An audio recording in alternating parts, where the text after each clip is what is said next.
Looks like we have double or triple scandal, depending on your perspective. I will deal with DJ Envy first. Now, I like Envy. I've not listened to The Breakfast Club in a long, long time. Not due to him.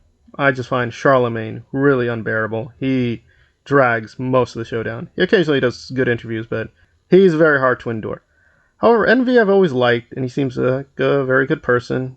Good head on his shoulders, at least. So essentially, his business associate, Pena, is being charged with fraud.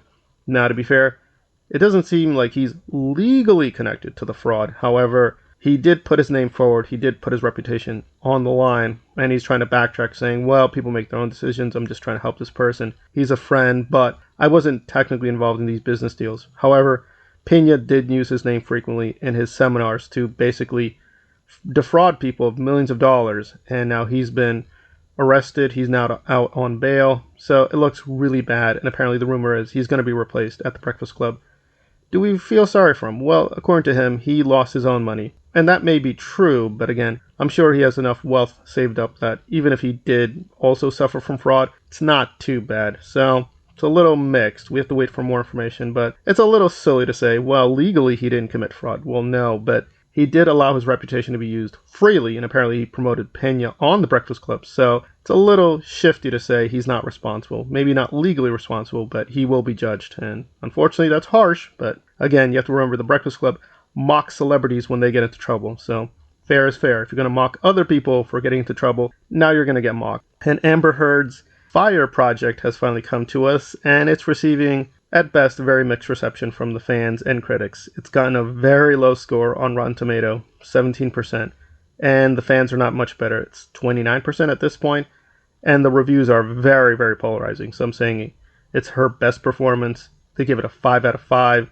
5 stars, and other people are giving it 1 star, half a star. It's the most boring thing in the world. She's not good. Very polarizing reception. That said, I can only judge the trailer. I have not seen the film itself. It does actually look like a very solid, interesting, supernatural thriller. So, actually, it feels like she's progressing as an actress. But even people who were positive said that she felt a little distracted when watching their performances on screen. It's a little mixed whether she gave her best performance or a very conflicted performance, because this was during the Johnny Depp trial dilemma. So, it's obvious that it's going to be very hard to judge her as a performer from now on, given, to me, her lying on the stand and trying to go against Johnny, and he, I think, has been totally vindicated.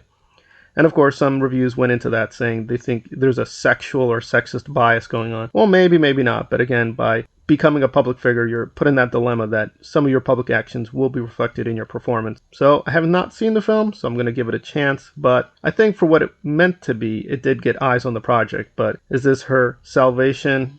Probably not. She's not going to get Oscar nominated or anything, but again, we're going to have to wait and see if maybe later Fire will be rediscovered as a cult classic, but for now it's just getting kind of ignored by most audiences and most critics.